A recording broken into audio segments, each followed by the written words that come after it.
Righty. Well, here we are again talking about coaching. I'm Yannick. I'm here with Siawash and Nicki. Hey, guys. Hey. Right. I love that. Just a second of lag. Today's question is about, well, we haven't decided yet how we call the question. It's not something that you guys sent us in.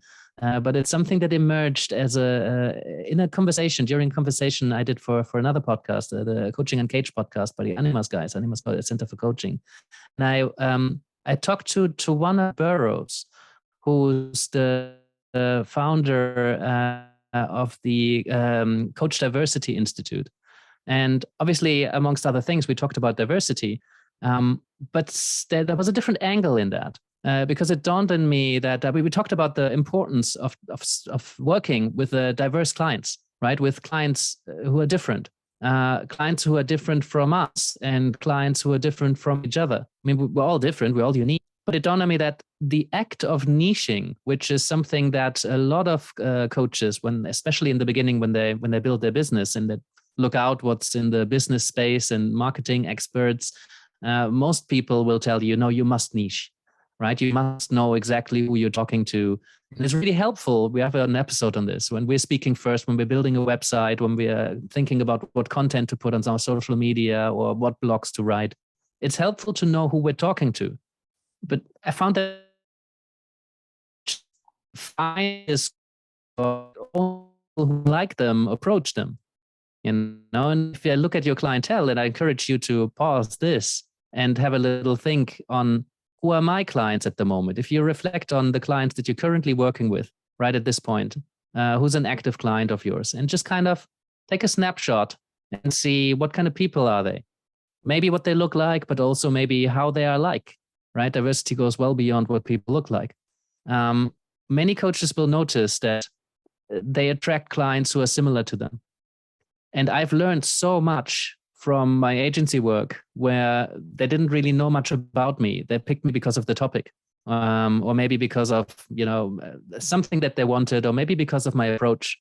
But I've got to work with so many clients who are radically different from me in different parts of the world. They think differently, maybe I'm relatively cognitive, right? I've learned to kind of put my emotional side on, but like if I work with somebody who's super somatic, for example, just really embodied, that's a place I need to intentionally go. That's a place I intentionally invite. Whenever I work with somebody who kind of disrupts my normal way of thinking, then I get a lot of value from it. So both with me as a coach and as the client, I really benefit from someone who's different. And that's what I wanted to bring this kind of topic, because it dawned on me that the act of niching leads to less diversity, which leads to we can learn a lot more. Like, we're robbing ourselves from a lot of learning. And I think clients can also really benefit from working with somebody who's different to them. So yeah, niching versus diversity, that's why this question came up. And I'm sure we'll find a decent title when we get this out there. So what do you think? What do you think as you hear me kind of put that stuff on the table? Well, one thing that came to my mind straight away is kind of, one of the things that I most love about being able to coach online is the fact that it's location independent, and that therefore it is possible for me, for any of us, to coach with people who are not in the same location, who maybe are in a completely different cultural setting, who've grown up in a completely different way to me. All of those things, I think that's one of the most rewarding, for me personally, when I talk about why I love coaching, that's one of the first things that comes to my mind. I also agree with your point that I have noticed in my clients, you do tend to attract people who somehow are similar to you in one way or another, and obviously maybe think about the same things about you, things as you. And coming back to what you were saying, I can imagine that with that niching element, it can become more easy to be as challenging, because to some extent, not that you get stuck in a rut, but I think you it becomes so familiar that you almost go in with more of a sense of already knowing maybe the answers or what they need or this or that. Whilst if you're challenged or confronted with a situation or someone's way of thinking that's radically different and completely new to you, I think that kind of forces you to keep on your toes and kind of keep that beginner's mindset and, you know, that sense of seeing things for the first time without any preconceptions or anything like that. So I totally think all of those arguments are valid and interesting again to think about more.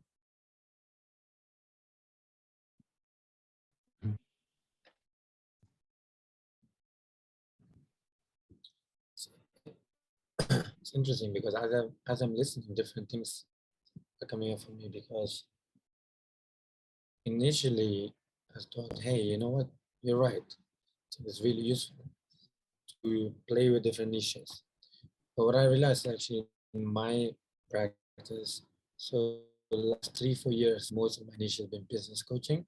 But actually within that, work with people with so many different types of belief systems, different personalities, right?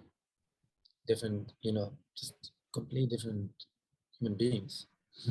So I think, you know, within the niche, you can find plenty of that as well. Oh, yeah. And again, I don't think right or wrong, but again, it probably depends also, like what you say, like most of the time we do attract people like ourselves, right? And I think it's just it's being open to work with different people. Sometimes that can happen within the same niche, right? And it's being open maybe to, Yeah.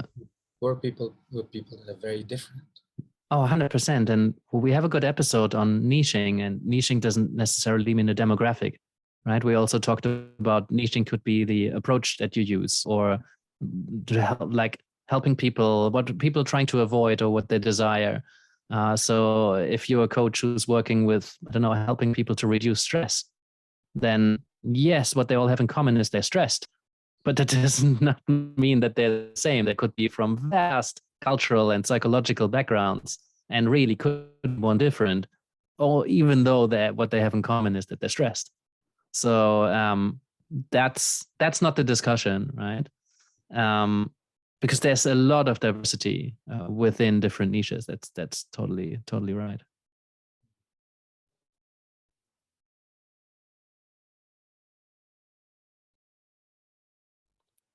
I wonder, you know, I think that's why referrals are so important. I noticed that when I get clients through referrals, that is not really an issue for me at all. Not that it's generally an issue, because I like to have a quite diverse group of people anyway. That's how I set up my business from the very beginning, which didn't help me as I was building my business.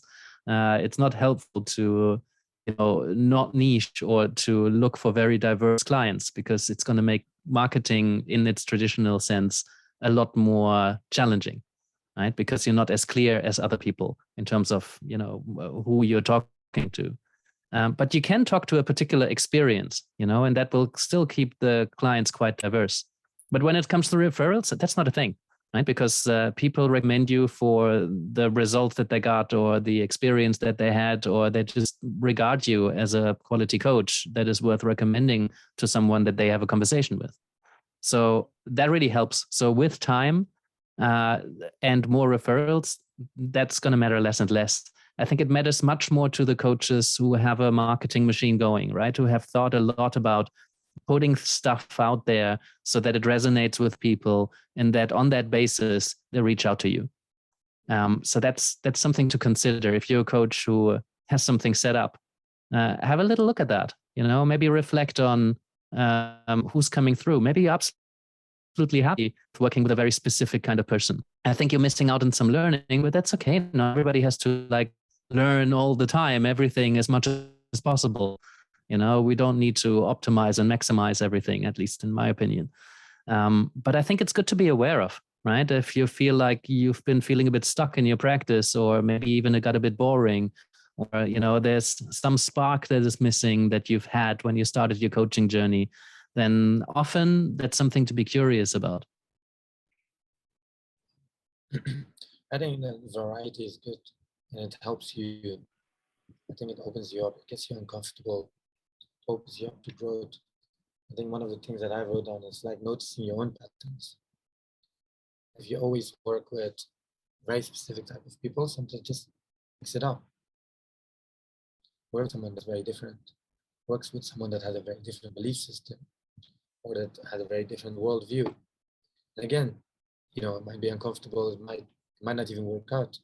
But it's this exploring that I think can be very useful.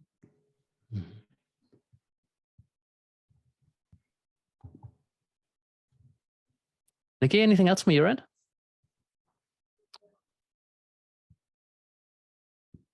I'm just thinking, I mean, you know, things that are coming up for me, they're not like, I don't think they contribute much. It's more my own thinking happening. But you know, I was almost thinking, in a sense, as a coach, I was kind of going into more like maybe like karmic philosophy and things like that. It's kind of almost like, in principle, both of you would gain the most by choosing someone who's really opposite to you. Like, so almost like that challenge could be the most rewarding for both of you. But like I said, that's a bit kind of, yeah, abroad. Yeah, it's reflection. It's really nice what that triggers. Thank you so much for bringing that in, because that was part of the conversation that I've had with Towanna as well, is that in some ways it's really helpful, of what we already mentioned, to work with somebody who's really different, but also it can be triggering in really unhelpful ways, right? So if I work with someone who's just so on the other end of the spectrum, right? Sometimes I really just need to think about something. And if somebody asks me where that is located in my body and describe the experience and, you know, ask me how I feel about it, I might be like, well, that's not helpful right now, because I just need to go through my process. And some problems need resolving at the cognitive level. And some problems really, really need to check in with your emotions. Other problems, you really need to go into your body. And yes, ideally, all of these are connected. I mean, they're all connected, but ideally, you would check into all of these areas. But if somebody disrupts me too early or too heavy, you know, then it's just, I feel disconnected from this person. So then a really good conversation becomes, well, like NLP coaches, for example, they would match the client first, right? They would speak their language. They would adjust their mannerisms, their body language, their tonality, the terminology, the vocabulary they're using to the client in order to create rapport, you know? And then they would start opening things up. Once you have that kind of relationship and that kind of trust, and you created that kind of space, that makes sense on many levels. You know, there's questions around authenticity that we have discussed here, and ethics potentially, but like that's besides the point. The point here for this one is, well, too much difference can be disruptive in a non-helpful way, because the client is not going to open up to you or value what you're offering yet. So if you're constantly feeling triggered by your coach, maybe that's not the best coach you can be working with. But there's not a global right or wrong here, right? There's just different approaches. And I think that's why these chemistry sessions and consultations and initial conversations are so important, to see how this is working out. I would just encourage every client that considers coaching, if you have a difficult experience with a coach at first, don't just dismiss it and look for somebody who's more similar, where you're vibing and gelling better. Because if you're too aligned with your coach or with your client, then you're missing out on some progress. Because I do believe that, you know, good learning synthesis, often like the thesis often needs an antithesis, right? Being challenged, having somebody disagree with you. This is where often new learning comes from. And I had a few clients where I just liked them way too much. You know, I just loved everything that they're doing. And I found it difficult to challenge them. And that one of them I'm thinking about now, she actually stopped because she said it wasn't challenging enough. And I said, yeah, I think it's better you work with someone else, because I find it really hard to challenge you. I love everything that you do. That's not really helpful, you know, once you're beyond that. Yeah. Yeah, I totally hear that. I was just thinking, yeah, indifference, you know, it can be complementary, which is the ideal, or it can be clashing, which can sometimes not be ideal. Clashing can sometimes be ideal. It can be, yeah. And complementary can sometimes be in the way, right? Yeah, just saying, yeah, totally. Exactly. Yeah. Great. Guys, thank you. We need to wrap up here. I really appreciate your time. I think this is 53. So still happy that we're around and that we're still having great conversations that hopefully inspire more conversations out there. So I appreciate you being here with me, month in, month out. Go well. And if anybody out there is having thoughts on this, do share them, right? Not even if you don't share them with us, share them with other people. This is meant to spark conversations that we're talking about coaching, right? This is going to help everybody. So appreciate you. See you next time.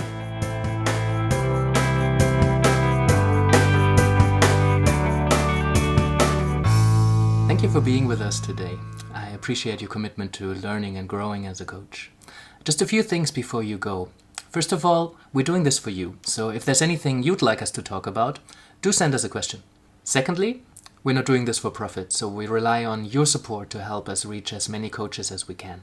So if you can send this episode to a friend or tell a fellow coach about what we're doing here, maybe you can subscribe or leave us a review or even support us on Patreon. That would be amazing. And lastly, you can find us across all major platforms. So whether you like to watch or you like to listen or you like to download episodes and listen to it in your car while you're driving through somewhere with no internet, you can do so too. And that's it from us. Thank you, and I hope to see you next time.